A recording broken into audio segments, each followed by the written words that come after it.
Oh, bees, they do like the lavender, don't they, Mrs. W? They certainly do. It's full of them at the moment, isn't it? Yeah. It's lovely to see. I wish I knew where their hive was. It's going to be lavender honey, isn't it? It would be. It is lovely watching them dance around the different flowers and around the shrubs in the garden.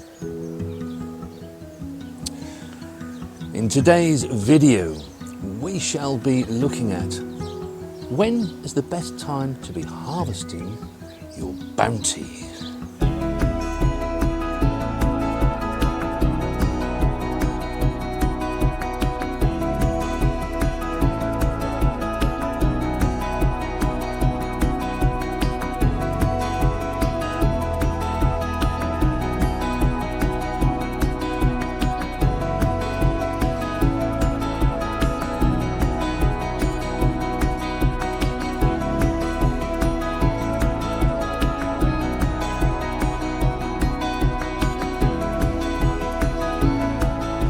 Hello and welcome back to the Newdig Norfolk Gardener. Now, today's video I would say is probably aimed more at people that have maybe just begun their veg gardening journey and are discovering the delights of their harvest for the very first time. It's one thing to sow the seeds, it's one thing to grow the plants. But sometimes it's quite another until you've got a bit of experience under your belt to know exactly when something is ready for its harvest. Let's take these peas for example. There are many peas on here, but they all develop at a different rate. They're not all ready for their harvest yet. Clearly any that are quite flat like this, the peas haven't swelled up yet. The good thing is, when the sun is in the right place and it's shining onto the pods, you can generally see that the peas are forming in there. So you do know you've got peas. One of the things I do is do the rattle test. Hopefully, you can hear that. So we know there's peas in there, but that is not ready to harvest yet. If they're rattling, they're not big enough, are they, Mrs. W? No, not quite. But they don't take long. No, and you do need to keep on top of them. This one no longer rattles. When you do go to harvest them, try to support them so that you don't actually break the stems. Let's have a look. There we are. This is a variety called Alderman, and there are 1, 2, 3, 4, 5, 10 peas in there. Lovely. That's good value, isn't it? Certainly is. And you think just how many peas this variety actually produces? Quite a lot. If you don't actually pinch the tops out once they get to the top of your structures, they'll just keep going and going.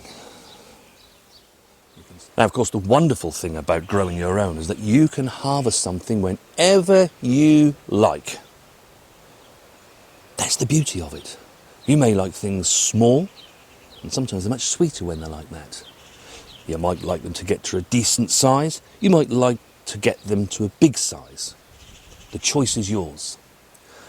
But with the beetroot here, these were multi-sown. We've already had 2 out of here, haven't we? Yeah, we have. There were 4 in here. Yeah. And this one's now growing on. This will be the next one that I take. And then this one will be the last one that I take.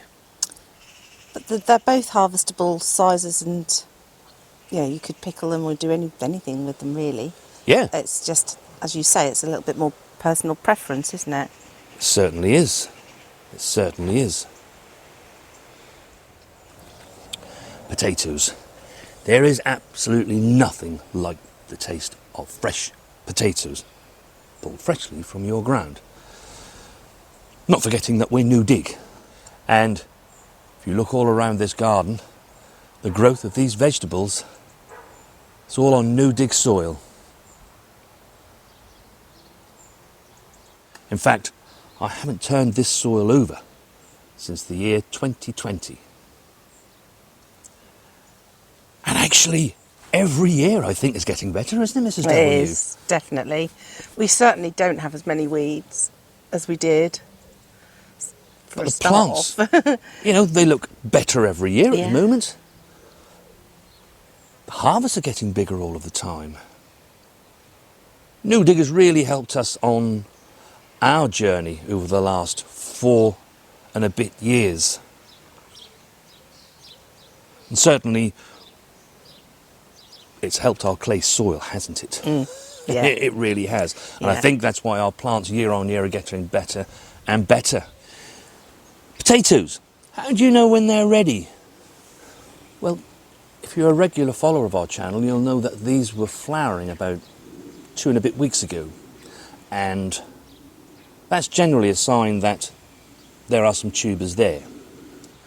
Of course, some potatoes don't flower. Haven't seen any flowers on these Casablanca, have we, Mrs. W? No. And that doesn't necessarily mean that there are new potatoes there. Equally, just because your potatoes are flowered doesn't necessarily mean they're ready for their maximum harvest. In fact, with potatoes, to get your maximum harvest, you need to wait until the hulms have gone over and have gone a yellowy brown colour. But of course, when it comes to new potatoes, we don't particularly need them to be huge. That's the beauty of a new potato. Now, Casablanca we actually grow as a new potato. The reason I grow that is because the longer they go on, the bigger they actually get. And you can do most things with that potato. You can mash them, chip them, roast them. Whereas the Charlotte, it's a salad potato and it's much more waxy. It doesn't make such good chips or roasting. But boy, does it make up for it with taste. Definitely.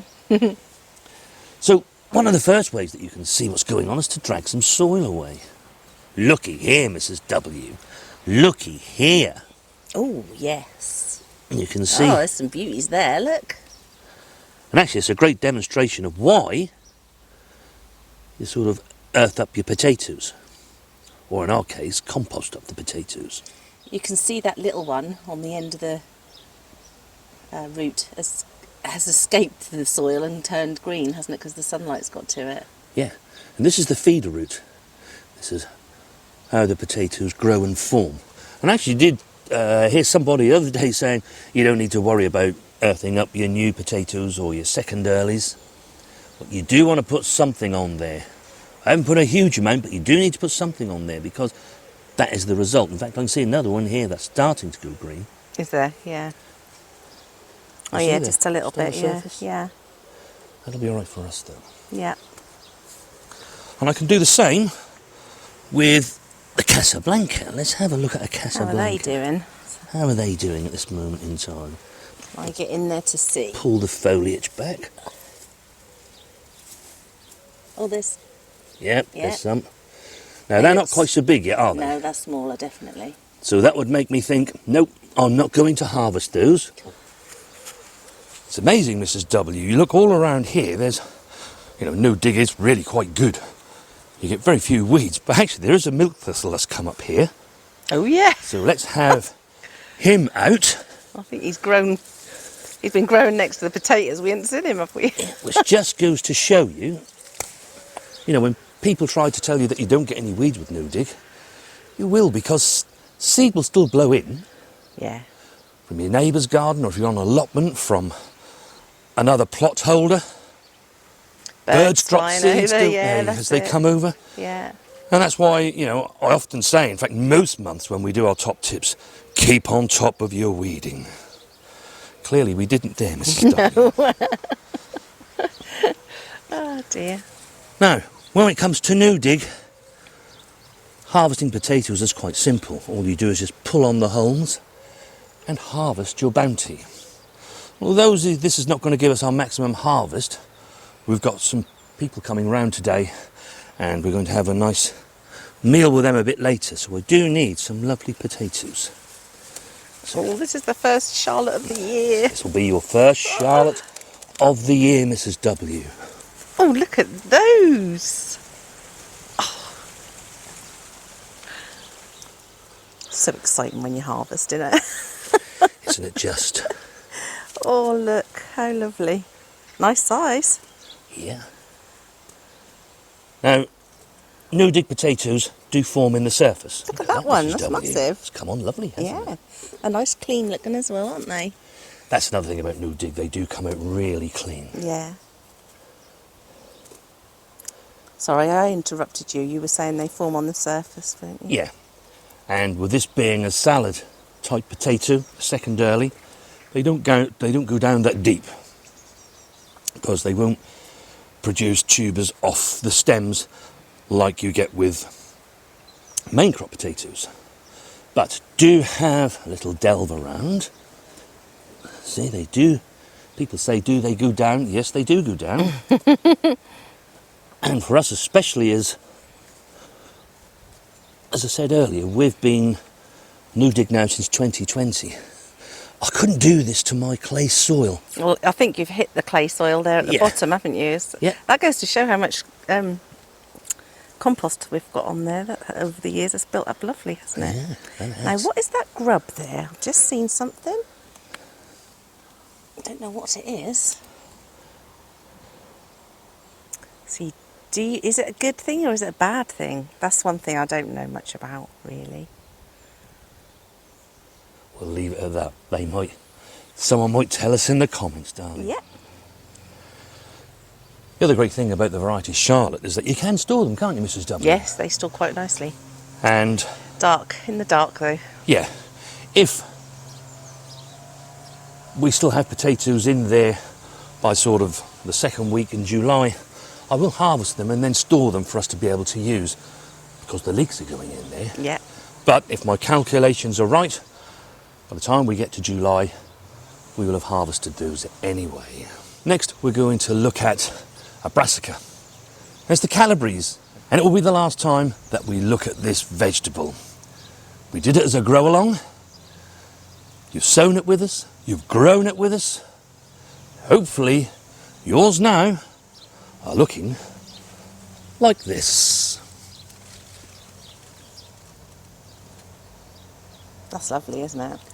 Gorgeous. Yeah. They've all got something formed in the centre.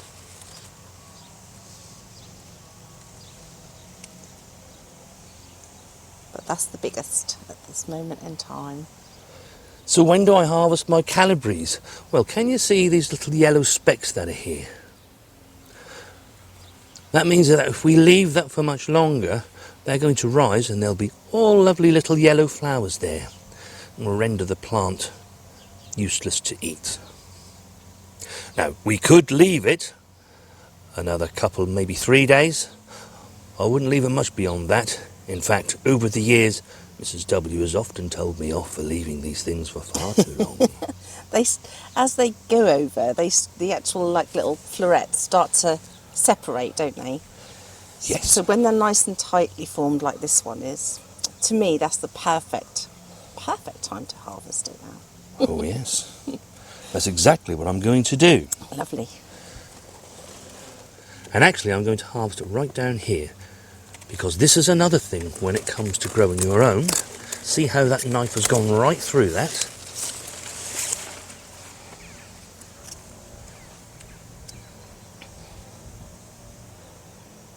Lovely. And I'm going to take these slightly thicker leaves off. That will go to feed either the chickens or the beast, whoever. You can eat the leaves as well as the florets. But the smaller leaves, if you're going to eat them, I think the smaller ones are nicer. Those ones I'm going to leave, because as Mrs. W says, they'll go in with that meal. And you can eat all of this stalk. It's really soft. If you go and buy your Calabrese broccoli from the supermarket, all this is calloused over and all this will be really hard. This is great food. It tastes just like that. It is really nice, isn't it? Yeah, we that always it do is. that. Yeah. And it's got this lovely purpley greenish shimmer about it, hasn't it? Yeah. Which really familiar with the variety Marathon. And that's going to provide a lovely meal for us later today. Well, I do hope that yours are just about there. Yours might be a little bit behind us, because if you watch the video and then you may have sowed yours a week or so later, you may be growing in a different zone. So although you're growing along with us, you may have sown some weeks later, depending on where you live. But that's how to know when to harvest them. So I hope you've enjoyed growing the Calabrese broccoli. Do let us know in the comments. Have you had a harvest yet? Are you about to harvest? Are you a few weeks from harvest?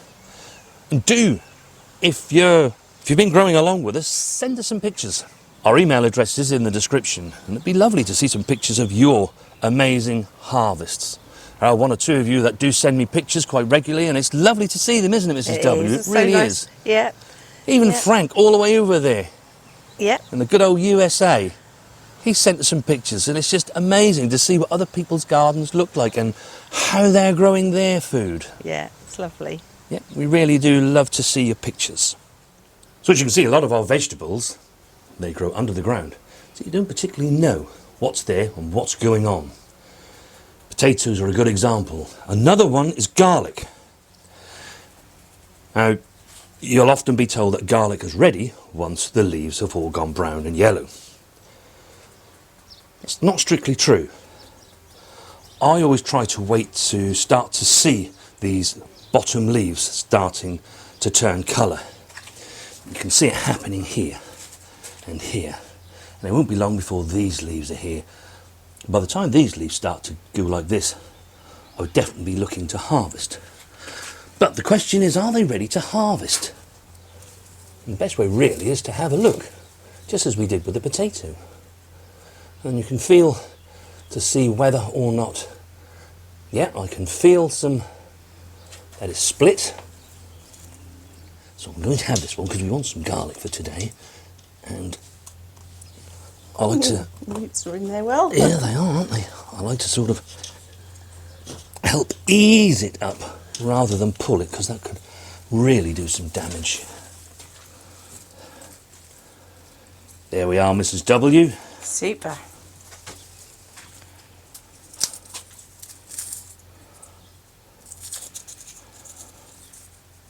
Now, because these have been grown in this case, the greenhouse, we've got some in the polytunnel as well.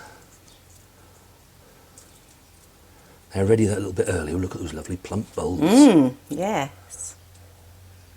That really does look lovely, doesn't it? Yeah. When they're at this stage, you can harvest them any time. That's what you call green or wet garlic. We shall be using this today.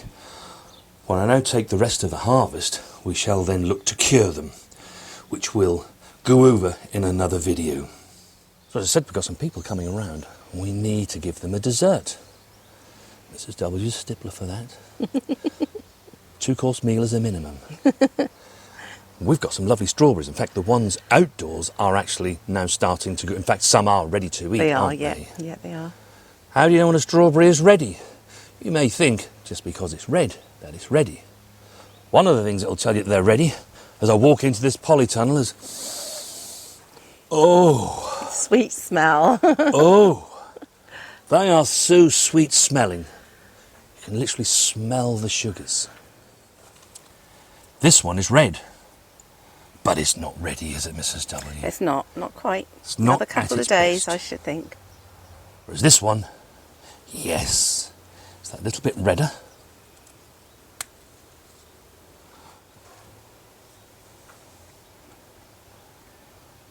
Gorgeous. So we'll have a nice harvest of those. And then Mrs. W always keeps me in suspense exactly what she's going to do with them. I actually really love them with a bit of extra thick cream. Yeah, you are a strawberries and cream person, aren't you? Yeah, but Mrs. W has many recipes up her sleeve. I actually don't know what I'm going to do with it yet. I'll make it up as I go along. We also need an onion, and as I said to you, we multi-sow our onions. You can see it's a nice clump here. That's the sort of size that you tend to get. You can see they're fallen over. These leaves haven't gone completely brown, which again, a lot of people say they should be with alliums. They're fallen over naturally. So, I'm going to twist this one out of here, Mrs. W, for us to be able to use today. That's brilliant. These are our overwintered ones, aren't they? They are. Sowed last September time, did we sow them in? Can't remember now. No, we sowed them at the end of August. Okay. And we popped them into the ground at the beginning of October. Right. They've done well. Nice early crop Yes. for the year. Carrots. How do you know when your carrots are ready? Well, what you don't want to do is to immediately pull them up. You want to have a look at them first. So this one, the shoulder is not so big, so we'll leave him a little longer. And just by doing this, you can see the difference in the shoulder here. So we're going to pull you, and then we have a nice carrot. Nice baby carrot. That's how we like to harvest them this time of the year, isn't it? Sort of slightly smaller, sweeter. Yeah, most certainly are. Autumn carrots will be, we'll let them get bigger. Yes. And these are the overwintered carrots too, weren't they? So. Yeah, they were, yeah. They've been here growing away, all on their own.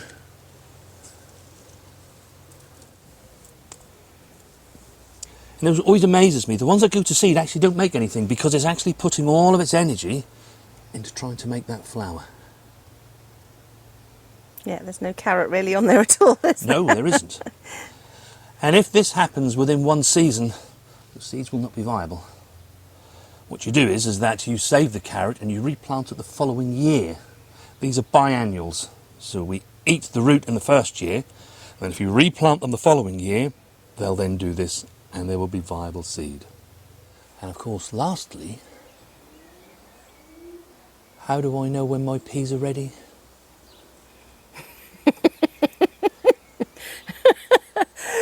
I leave the empty pea pods sitting about. But that is the joys of gardening. Not all the peas are ready yet, so we can't get a great harvest together. But they are now starting to get there, and certainly over the next week we'll be able to pick more and more. Hopefully, if Mrs. W doesn't eat them all, we'll get some into the freezer so that we can enjoy that lovely pea taste all throughout the rest of the year. We generally get enough of these to get 2 or 3 freezer bagfuls, don't we? Yeah, we do, yeah.